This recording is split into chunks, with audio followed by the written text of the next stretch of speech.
महाराज, आज पुत्रदा एकादशी है।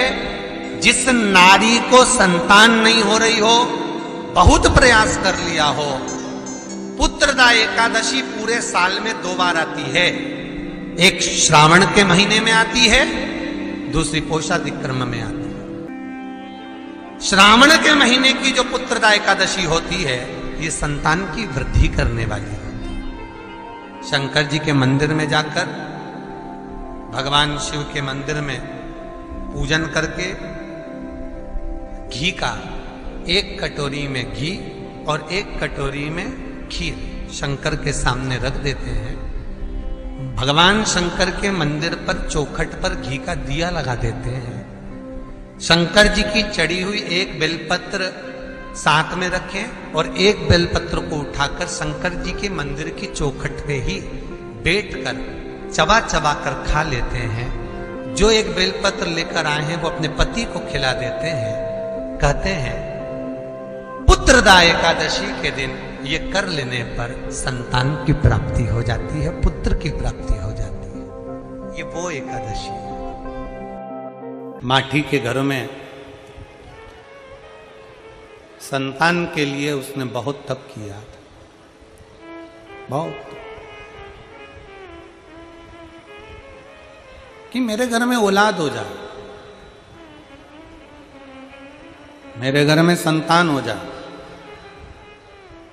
100 वर्ष तक लगा रहा, कई वर्ष तक तप साधना में लगा रहा।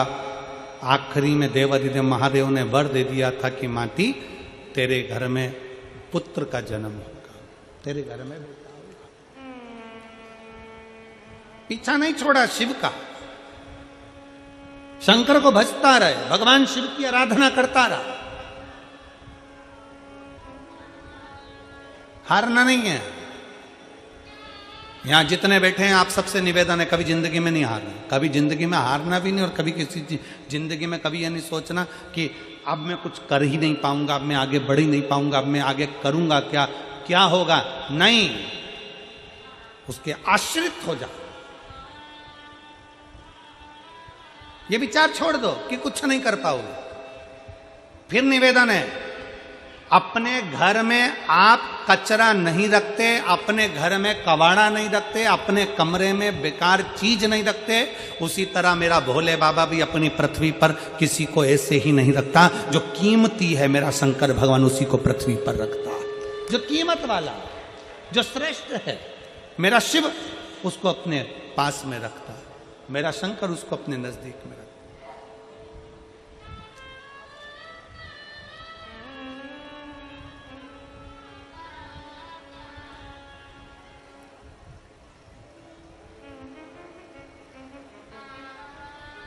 शिव पुराण कह रही है, माठी ने तप किया, साधना करी, शिवजी ने वर दे दिया कि तेरे घर में एक बेटा जन्म लेगा। पत्नी गर्भ से भी हो गई। अब उसके मन में यह संशय था कि मैं इतने साल का हो गया, 55 साल का हो गया, 50 साल का हो गया, मेरे घर में औलाद होगी कि नहीं होगी, मेरे घर में संतान की प्राप्ति होगी कि नहीं होगी, मेरे घर में बच्चा होगा कि नहीं होगा। भगवान पर अगर भरोसा करा गया है तो भगवान उस भरोसे को कभी नहीं।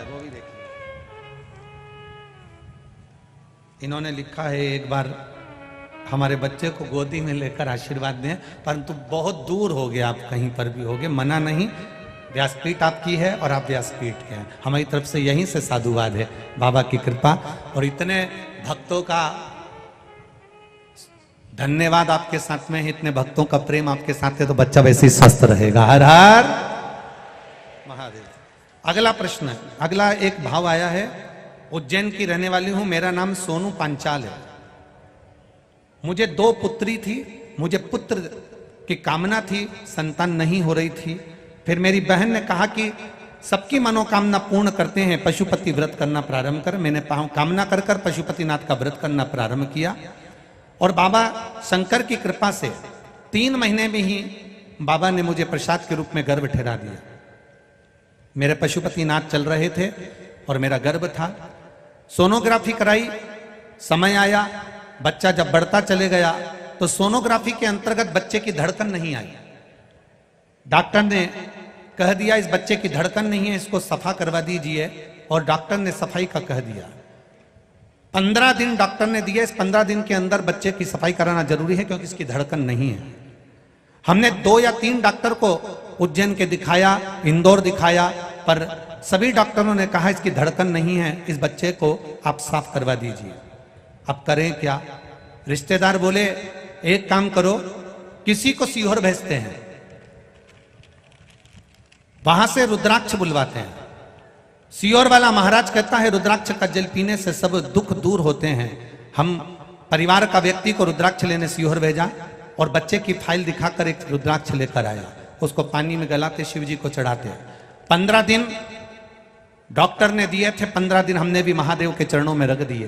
15 दिन बाबा का उस चढ़ा हुआ जल को पिलाना चालू करा और 15 दिन के बाद जब सोनोग्राफी करवाई तो बच्चे की धड़कन वापिस आ गई थी। बच्चे का जन्म हुआ है, उसका फोटो लगा रही हूं गुरुदेव। आपका आशीर्वाद, बाबा की कृपा, उस बच्चे का फोटो का आप दर्शन कर सकते हैं। बच्चा पूर्ण तरह से स्वस्थ है, उसकी धड़कन मेरे बाबा ने वापिस दे दी। बहुत बहुत साधुवाद। श्री शिवाय। शिव तत्व है।